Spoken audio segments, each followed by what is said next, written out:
when you truly learn to tap into your mind, you turn every problem into a project. And you can use your mind to resolve this problem. And so I learned very early on to see challenges in a really interesting way. Any goal, any challenge, any obstacle, it wasn't something that was going to weigh me down. It was like a computer game. It was a project. So the first challenge I had, I love your questions. When you get this. Hi, it's Robin Sharma, and you're tuning into the Millionaire Student Show with Sashin. Sashin.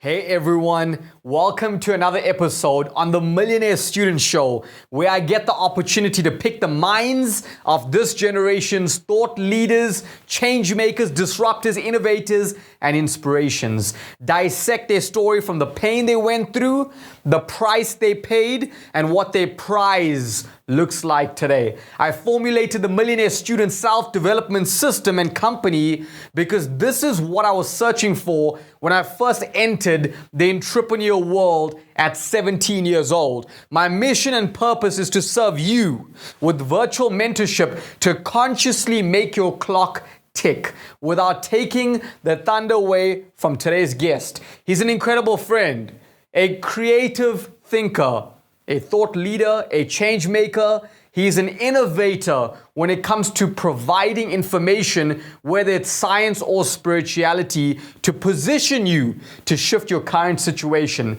With $700 and a beaten up laptop, he founded Mindvalley, which is an educational technology company which creates awareness on mindfulness, meditation, personal growth, fitness, and even health.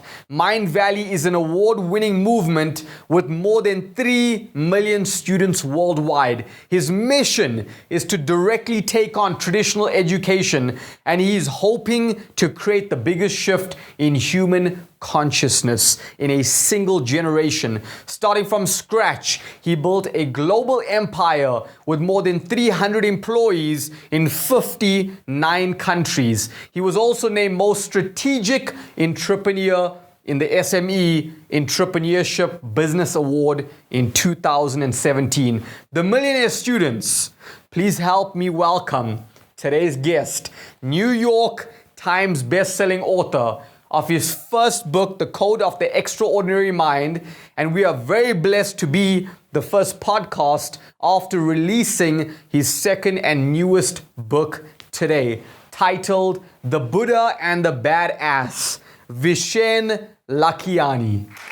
Vishen, thank you so much for your time. Thank you for your, not just your physical appearance on the show, but also your mental knowledge, your mental wisdom, your experiences, the spirituality you're about to bring to the show. I've been looking at your stuff for a long time. I've been a student of your teachings. And I don't want to give away too much of your story because I want it to come from you. And I want it to come from way before you even founded and formulated Mindvalley. And we'll go out there and tell them what Mindvalley is in a few minutes. But I want to go back because I'm dissecting three things here. I'm dissecting your pain that you went through to actually go out there and pay that price to go out there and experience the prize. So those three things. So let's go back to the pain, where it all formulated, where it all started off. How did the Vishen pop up today and how did that formulate? You had to go back to the pain, didn't you? So Definitely. You grew up in South Africa. Just like you, I grew up in a developing world. I grew up, in a developing country. I grew up in Malaysia. And throughout my journey, my mom was a school teacher. My dad was a self-taught entrepreneur. And one of the things that my dad had, you see, back growing up in Malaysia, back in the 80s and the early 90s, there was no internet. There were only 3 television channels, all of which sucked. But what I had was this massive bookshelf of books by my dad. And many of the books I have on this shelf right now, by the way, these are all like books that I use to write The Buddha and the Badass, right? So this is all research material. But you see this book? This was the type of book that my dad made me read. In fact, this is my dad's copy. I stole this from my dad's bookshelf with his blessing. So as a 14-year-old, I was doing pretty good in school, but I realized soon enough that school wasn't going to teach me what really mattered. So I went through books like this. This particular copy, this book that I'm holding up here is 40 years old. I think my father bought this in 1979 or something. But this is just one of many, many, many books that I grabbed from my dad's bookshelf. And at the age of 14, I started meditating. And I started meditating 3 times a day. And the reason is because one of the books that completely touched my life was a book called The Silva Method by Jose Silva. And it spoke about the concept of accessing altered states and using your mind to shape reality. Jose Silva said, when you truly learn to tap into your mind, you turn every problem into a project. And you can use your mind to resolve this problem. And so I learned very early on to see challenges in a really interesting way. Any goal, any challenge, any obstacle, it wasn't something that was going to weigh me down. It was like a computer game. It was a project. So the first challenge I had was my skin. You see, growing up, I had really bad skin. I had a serious case of acne. My mother took me to see dermatologists. They couldn't do anything about it. I remember getting injections in my skin to try to heal the acne. Now, back then, this was, 89, 90, 91. We didn't have the medical knowledge that we have right now. And so I had this horrible skin, and it really affected my self-confidence. I never went out on a single date when I was in high school. In fact, my entire teenage years, I went out with other kids 5 times. That is less than once a year. I was so conscious of my skin, and I believed I was ugly. Now, I remember reading in one of the books on mind that the skin is the organ that you can most easily influence with your mind. Jose Silva had done experiments on this. So I thought, all right, this is going to be one of my first big problems into projects. And so when I was 17, I started practicing self-healing. I would visualize my skin. I would use healing methodologies, visualize my skin clearing up. I had had skin disease for 5 years. And in 5 weeks, I cleared up my skin. And that was the first big insight. Wow, there are aspects of reality that are so susceptible to our control, but we never learn this. Now, I then moved on. I turned 19. I moved to the United States. I went to school there, studied computer engineering. And when I became a college kid, other things pulled me, right? It was about parties. It was about fun. And I'm sad to say I lost that connection with my soul. Until one day, when I was 26 years old, it was 2001, and I moved to Silicon Valley with big dreams of starting a company. But my timing sucked. The dot-com bubble burst. Then it was 2001, yeah. May, the dot-com bubble burst. September 11 hit. And before I knew it, I'd gone through almost 10 months with no job. I was out of money. I was broke. I was renting a couch from a Berkeley college student who was 4 years younger than me. I was in a really sorry state. And the only job I could get was a job where I had to pick up the phone and call lawyers and sell them on technology. And that job sucked because when you interrupt an American lawyer in the middle of his working day, you are going to hear more f***offs. Don't ever call me back than you ever want to listen to. And so it was this job where basically every single day people were telling me to f*** off or were pissed off at me. And that type of energy really drains you. So I got on Google. Back then, Google was new. So I guess we thought it was magic. I got on Google and I typed in something such as, why does my life suck so bad? Or Google, please help me. We had no idea what Google could do. But what I found on Google was a class on meditation. I took that class. And it flipped something in me. I rediscovered this spiritual core that I had when I was younger. And one of the first things that happened is that it was this, right? And this is where the story gets weird, Sashin. And I want to ask your listeners to have an open mind, okay? So back then, this was 2002. We still used the yellow pages. Sashin, how old are you? 26.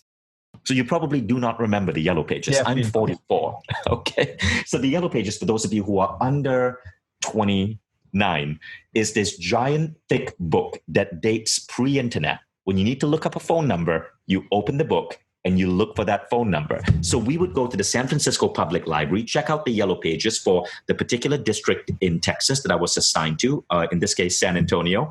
And I had to call every lawyer from A to Z, right? But what I found is after that class, I didn't have to play that game. I could close my eyes, go into a relaxed state of mind, hold my hand over the yellow pages, and know exactly who to call. That was the first big aha. And instantly, I doubled my sales. I went into other techniques, creative visualization, mindset, double my sales again. Went into other techniques, double my sales again, double my sales again. Before I knew it, 4 months had passed. I'd been promoted 3 times. At 26, a Malaysian kid with a funny accent, I was now director of sales of the Silicon Valley company. They sent me to New York. I set up their New York office, and my life was freaking amazing. And I was only 27 at that point. Now, the funny thing happens is that when you start tapping into your intuition, it won't shut up. It will keep talking to you. And somewhere in that journey, my intuition started speaking to me again. And it said, you got to leave your job. You have to leave the safe job. And you're meant for bigger things. But I didn't know what I was meant to do. Now, I remember reading something about one of your countrymen, Nelson Mandela. Mandela had said, if you want to change the world, change education. And so I thought, that's it. I had seen my life change because of education. If you guys have read my first book, The Code of the Extraordinary Mind, I speak about this whole journey.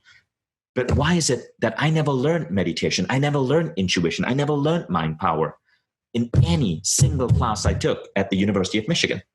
And so I decided I was going to start a website dedicated to spreading enlightened ideas and teaching these type of practices to the world. And that is how Mindvalley was born. So I started a website. I started selling meditation CDs. I became a meditation teacher for 5 years. I had to figure all of this out on my own. And I told myself, look, if I ever get this company to 100 million in revenue, I'll write a book to help other entrepreneurs. Now, I didn't get to 100 million in revenue overnight. It took about 15 years. But we did so in Malaysia. We did so with no VC funding. And I know I did so despite numerous road bumps and failures along the way. And I've messed up so many times. But I did so because I always defaulted to tapping into my intuition, my heart, my soul, and applying that to work. Now, I'm an engineer. I'm not a fuzzy guy, Sashin. I'm not going to tell you, listen to your soul, listen to that inner voice within. No, I go straight into methodologies and practices for hacking the human experience. And that's what I write about in The Buddha and the Badass. The Buddha and the Badass basically answers the question, if the Buddha was alive today and he was an office worker or he was a programmer, what would he be like? If the great spiritual sages and saints and avatars and mystic were in our modern world, what would they be doing and how would they be showing up?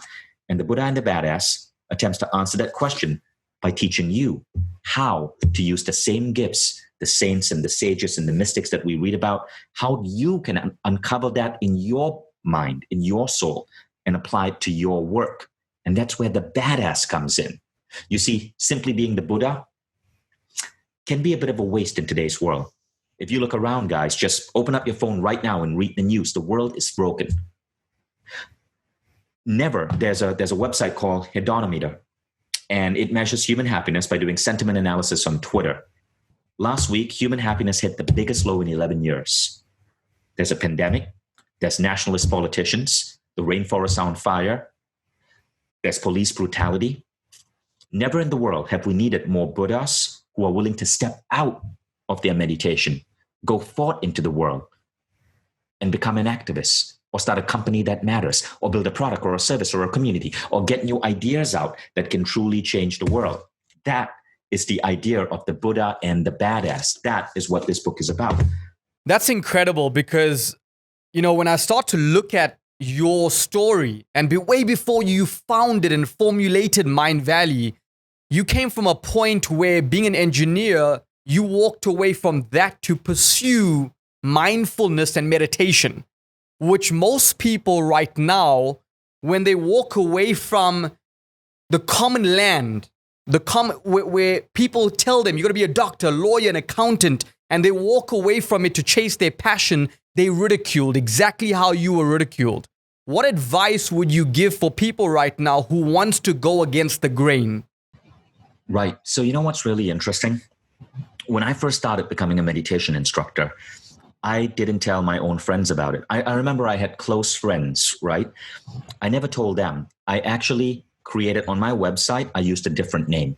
And I remember there was one particular day. So the website, the style of meditation I was teaching was called Silva Ultramind, right? And right now it's part of Mindvalley. I went to the founder, he had passed away, and his family asked me to take over Silva Ultramind and bring it to the world through Mindvalley. So just being completely transparent, Silva Ultramind is now part of my larger Mindvalley publishing company. But I remember there was one particular day I was just emailing a friend and I accidentally emailed her from my meditation website. And the domain had the word Silva Ultramind. And she flipped out. She's like, oh my God, has Vishen joined a cult? Because back then in 2000, this must have been 2004, like if you were talking about meditation in the United States, it was just way too weird. But today, as of 2018, according to Daniel Goleman in his book, Altered Traits, 44% of the Fortune 100 companies have meditation classes for their employees. The world is changing. Now, the question is, if you're one of the first people to move into the future reality of the world, of course, there will be people who will mock you. There will be people who will think of you different. But if you really believe in that vision that you're moving towards, you have to learn to be, for lack of a better word, you have to learn to be unfuckwithable. Unfuckwithable simply means this. It means that, so it's actually an internet meme. I want to read it out to you. So I'm just going to Google the original meme definition because it's beautifully said. So this is what unfuckwithable actually means. It was an internet meme that became popular like many years ago. And I loved it. I love the definition so much. I put it in my book. It says, when you're truly at peace and in touch with yourself and nothing anyone says or does bothers you and no negativity or drama can touch you. Now, it takes a while to build up that muscle. You have to work on self-love. You have to work on truly being committed to your goals. You have to work on overcoming any type of tendency you have to need praise for you to feel good about yourself. You have to overcome any type of sensitivity you have to criticism. But when you get there, you become so much more able to really go forth, work on your own beliefs, and change the world. I get criticized every single day, Sashin. Every single day there's someone who tears me apart on social media. Every single day there's someone who makes fun of me. It still happens today. It's never going to stop. But the more you step out, the more people are going to throw the occasional rotten apple at you. But you got to be unfuckwithable enough to believe in yourself and believe in your vision and believe in your ability to move towards that vision. And I think when you do that, it's one of the greatest lessons you can learn in life. And it's a true state of where that individual is who tries to derail you, who tries to mock you. It shows not their maturity within themselves, but their maturity of life, how their psychological mind truly is. And you created Mindvalley for one very simple reason. You wanted people to just understand it's not just the traditional route of education. It's just not going to school, getting good grades, getting a good job. In fact, when you go to school, you follow your educators, you read the book, you remember it tomorrow, you rewrite it the next day. About 12 to 13 years later, you've forgotten every single thing because you're in the real world where geometry is not used in business. What is your mission when you first created Mindvalley? What is your purpose? What is your passion for it? Well, first I want to just pick up on something you said. To truly be unfuckwithable, one of the key spiritual attitudes that you have to practice is forgiveness. And what that means is the people who criticize you, the people who mock you, you have to forgive them. If you label them as they are not mature enough, or if you label them as assholes or whatever label you put on them, that means you're not unfuckwithable. You're actually being fucked with. And that's causing a negative response from you. True unfuckwithability means that you have mastered the art of forgiveness. It means that you can take criticism, but it literally doesn't touch you to the point where you don't feel any anger, judgment, or hatred to the person who's hurling the rotten apple. That is a key element of unfuckwithability. When I wrote about it in my first book, The Code of the Extraordinary Mind, people really love that topic, be unfuckwithable. But one of the key things I mentioned is that it's not just about self-love. It's about loving everyone, forgiving the other person, and understanding that they are nothing more than a means to train you. Think about it this way. When you want to learn boxing, you get in a boxing ring and there's a sparring partner, and that sparring partner will try to hit you. But as you dodge and you hit back, okay, you're not obviously hitting them, but you're moving. But as you dodge and you shuffle, you're becoming stronger. And the people who are throwing the rotten apples, the people who are criticizing you, they're your sparring partner. You're not seeking to hit them. I mean, you're not trying to knock them out. You're seeking to dodge, you're seeking to move, you're seeking to enjoy that game and learn.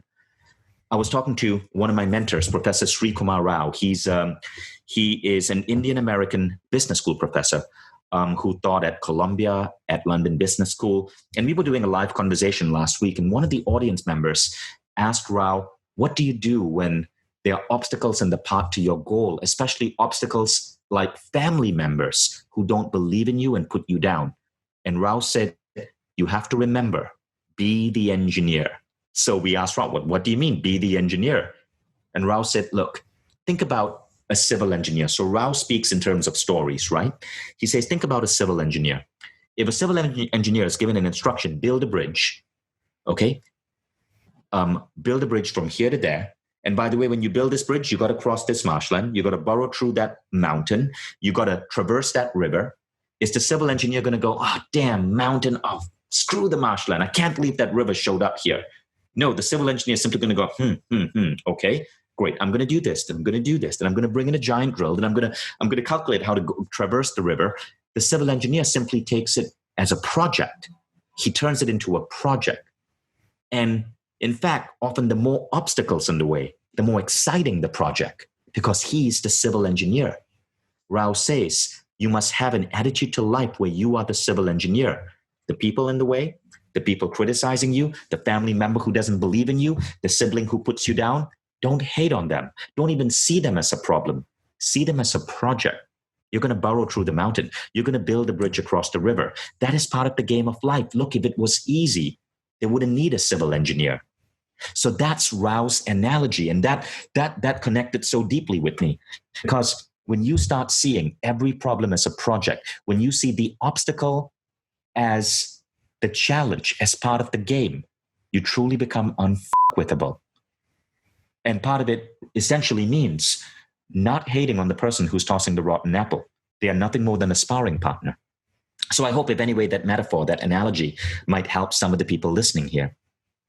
Definitely. So when you created Mindvalley, was you wanted to create transformation education? Was that one of your missions? I want to change the nature of the human species. So if you look at the way we are functioning as a species right now, it's unsustainable.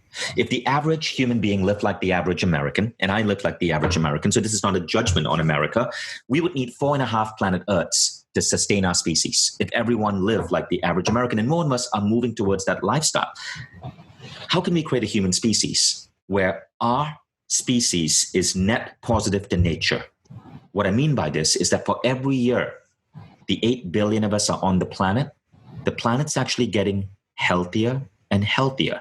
Plants, the atmosphere, the oceans, the air, everything is getting healthier and healthier. That means net positive to nature. And I believe we can get there. But to get there, we have to radically shift so many aspects about how we function as a species. We have to shift our perspective of how we connect with each other. We have to shift who we elect. We have to shift the way global politics work. We have to shift the way companies work. We have to shift the way schools educate. This is Mindvalley's goal. So we're not just an education company for the individual. We want to educate humanity at a species level, which is why there's a Mindvalley for business. Mindvalley is being deployed in schools right now. Today, we were in a call with one of the most progressive governments in the world to apply our AI technology to help build up their schooling system. Can't reveal the government yet, but we're going to get there. I'm looking at building the ultimate education model to teach human beings the skills that really matter, but also to make us as a civilization net positive to the planet because our time is running out.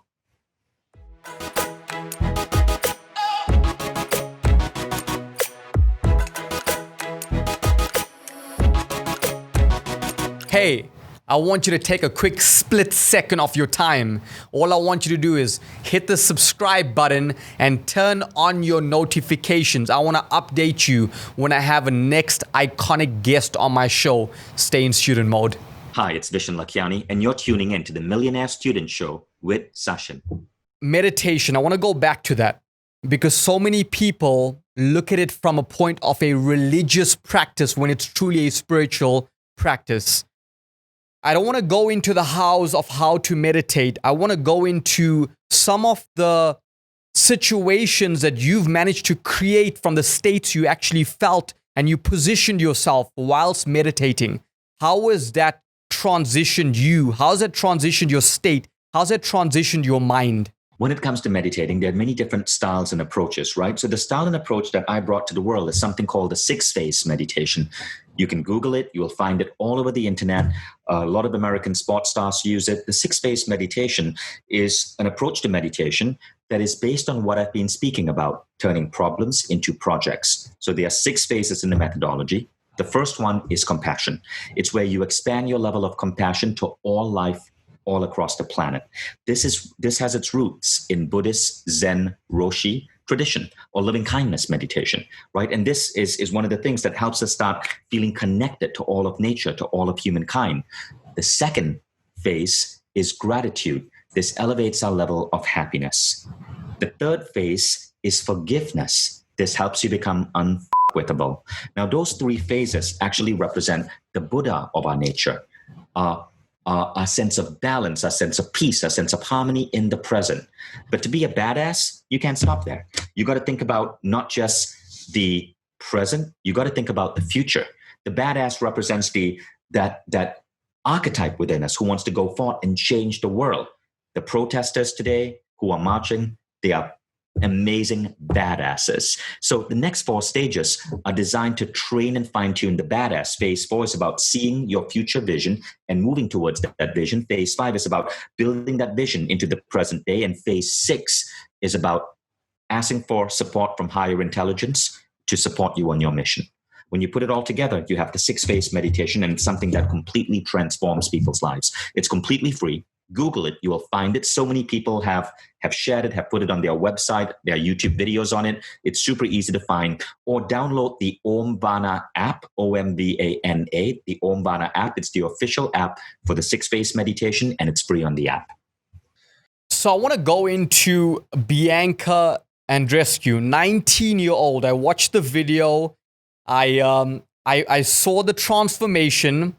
She actually, a 19-year-old, beat Serena Williams, someone who is a former world, champion in tennis. But when you break it down, I'm not comparing skill set. I'm not comparing physicalness. I'm not comparing anything else from an exterior point of view. I'm comparing mind. I'm comparing who has the ability to see it, feel it, touch it, experience it, and live it way before they can get to that moment. How did you and your program help her win?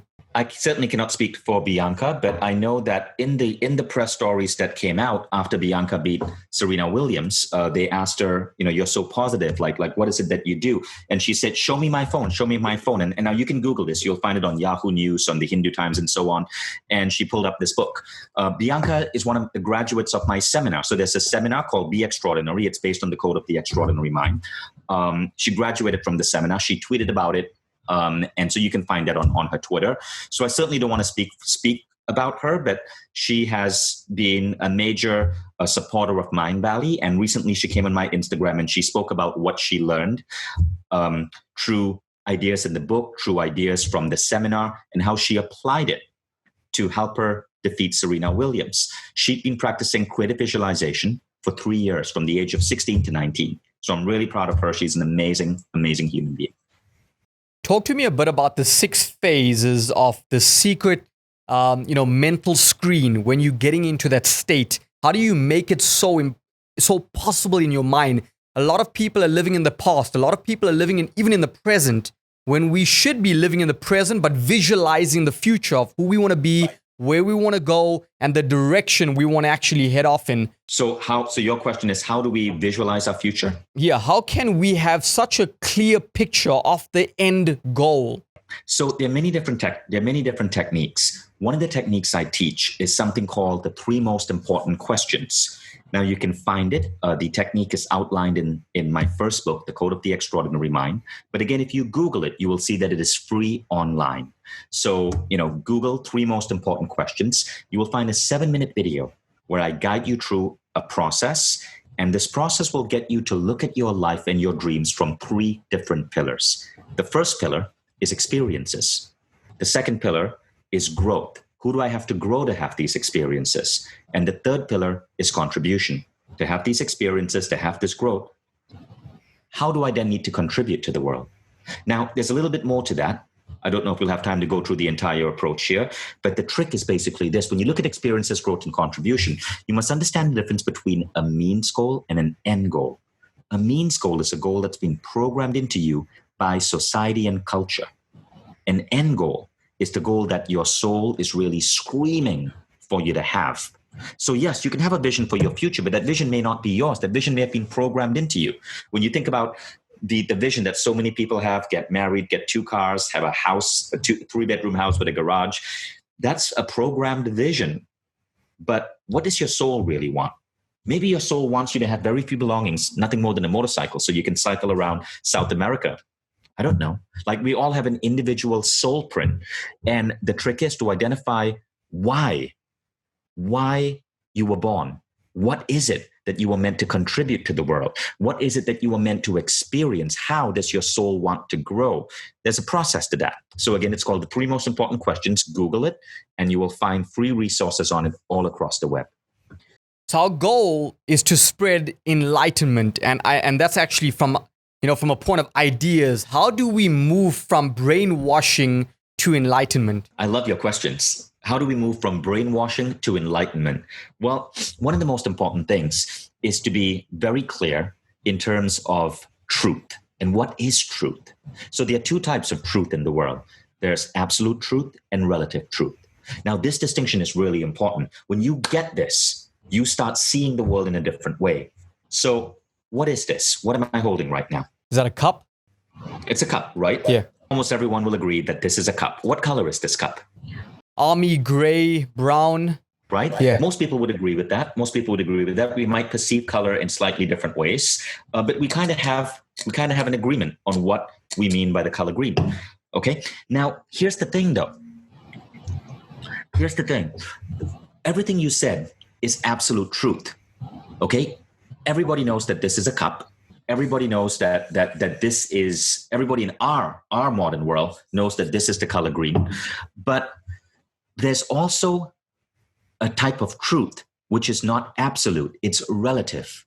Relative truth is what we believe to be true, that is passed down from generation to generation, but we accept those beliefs without question. You see, human beings don't exist in one world. We exist in the physical world. This is the cup. It's in the physical world. It's right here. We can't deny that. Nobody can put up fake news and say, nope, there is no cup there. It's a frickin' cup. But then there is the world of the culturescape. Now, the world of the culturescape is the second world that we live in. And this is the world of ideas, rituals, beliefs, patterns, habits. This is the world that exists solely in the human brain. But this world is very much real. But it's not something you can touch.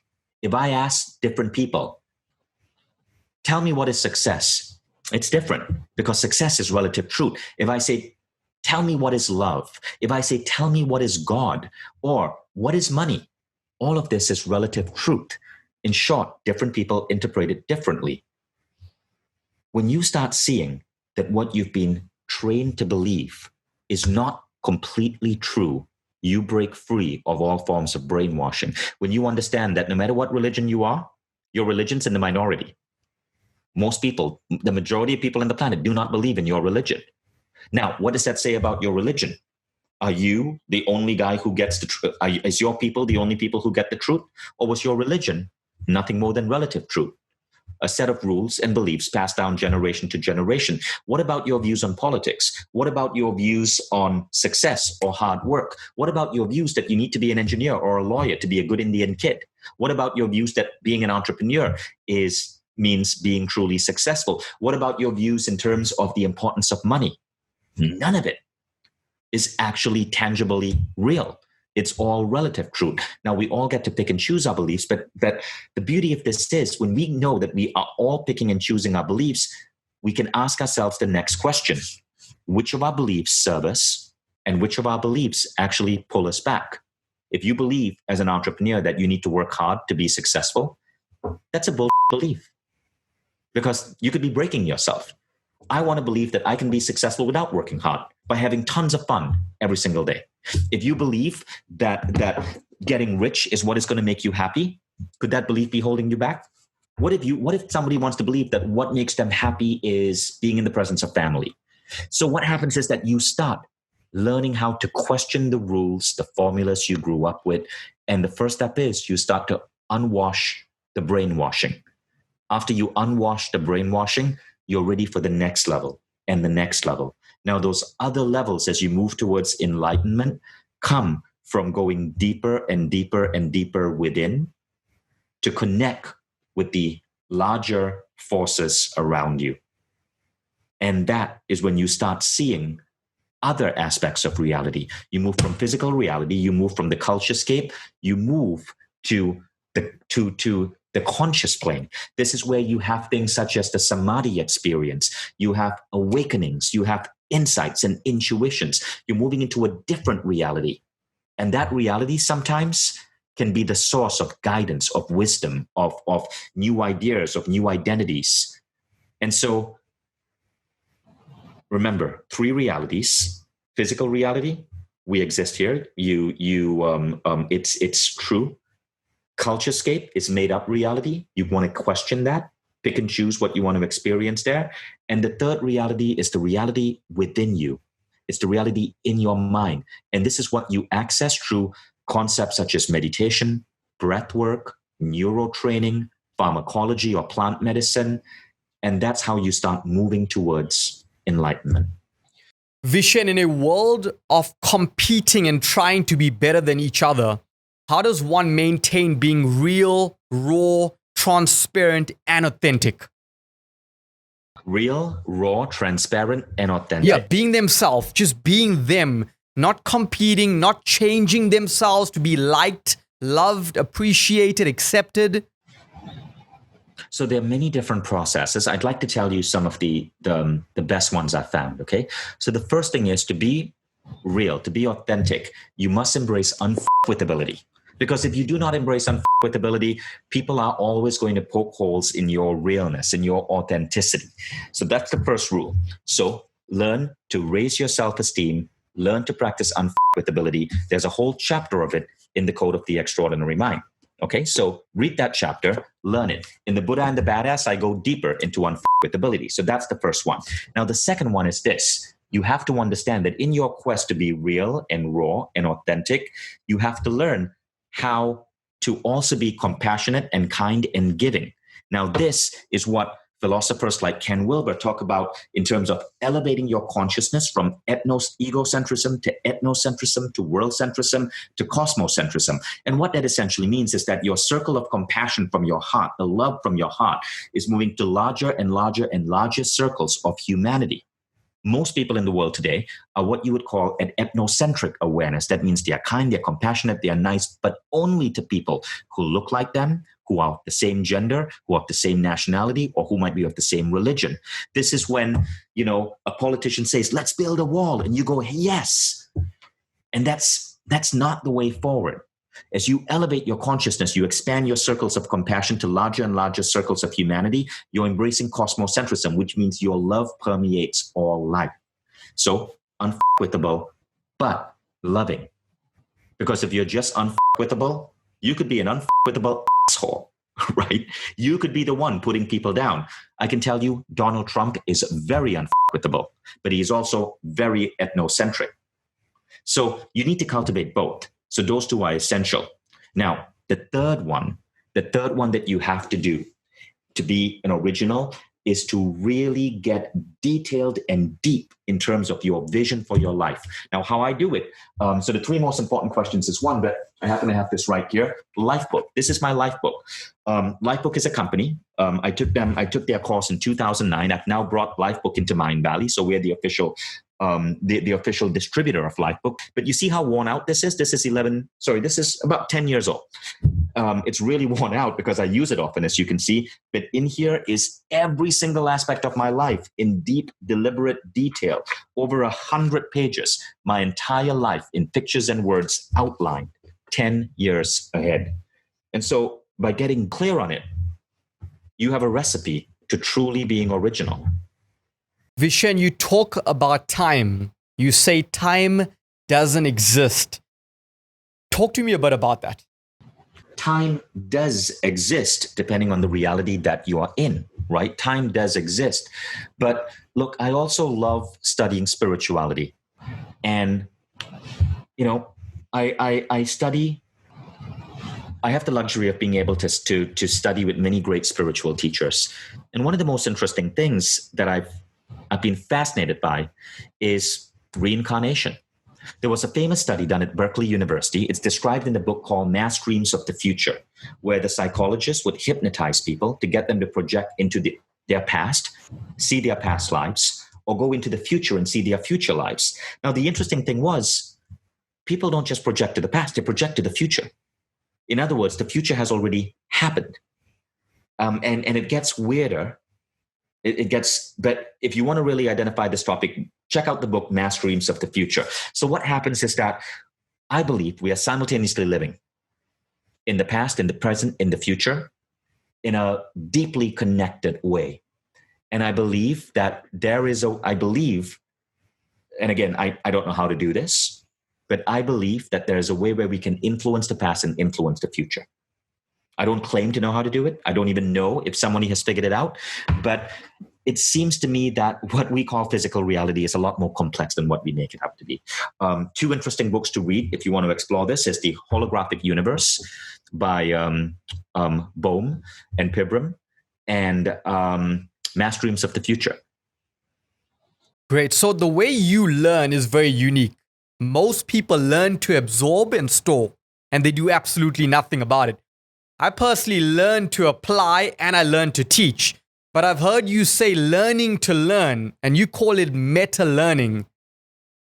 If you can just elaborate on that terminology and that, yeah.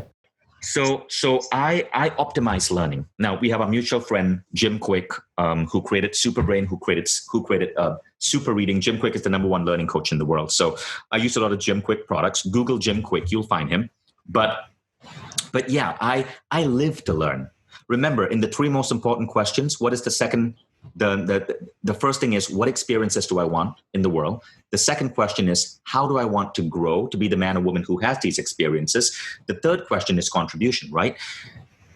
What I'm trying to get people to understand there is that growth is a goal in itself. In short, learning is the end result. The soul is here to learn. You don't read a book to do something. You read a book to grow. That is the end result. And so, like, to me, learning is a constant, perpetual part of my life. And I learn through dabbling with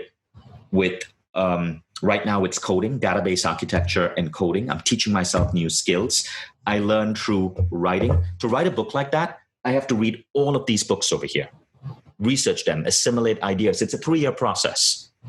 And I learn through what is called rate of application, which means I learn and I apply. I learn and I apply. I learn and I apply. I have a company with 300 employees, so we have a lot of different experiments. And look, I f*** up a lot, but I learn from that. But if I read something, I apply it. Whether it's a business skill or a management skill or a leadership skill or a visualization skill, I apply. So when you bring all of that together, you start accelerating your rate of learning. If I am not a different person every single week, I haven't been growing fast enough. You need to grow so fast that your friends who haven't kept in touch have to get to know you all over again every 30 days. That's incredible. Vishen, I know Inc. wrote up an article on your company, the workspace, the working environment, and congratulations for that. What you've created within that working environment is not a traditional working environment, how vital is mindfulness in the working environment? Okay, so first let's talk about that. So what Inc. Mindvalley's office made Inc. magazine most top 10 most beautiful offices in the world. Am I proud of that? Yes. Do I think that's essential? That's important to be a great business? No, it isn't. I just love art, so I wanted to make sure my office space looked really, really, really beautiful because I love art that serves a larger purpose, and having a beautiful office serves 200 something people. Mindfulness in the workplace. Now let's look at that. We don't actually practice mindfulness in the workplace. The reason we don't practice that is because I am reluctant to introduce anything spiritual or meditation, okay, to my employees.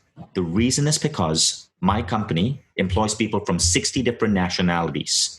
60 different nationalities. That's a lot of culture. That's a lot of religion. That's a lot of different languages. And I feel it would be disrespectful to force anything onto people. So we have many personal growth programs available, but everybody chooses their own path. Some people may decide that it's the part of the athlete, that they want to train for a Spartan race. Some people decide that they want to eat well. Some people decide they want to take my class on intuition, but I never force. And I even stopped teaching because I don't want my employees to think, oh, if I don't sign up for Vishen's class, he may, as a CEO, think I disrespect him. So I don't teach my employees any of this. If they want to learn, there's a whole library. We buy tons of books. We provide tons of programs, but I am not one to force anybody who works for me to learn anything. Love that.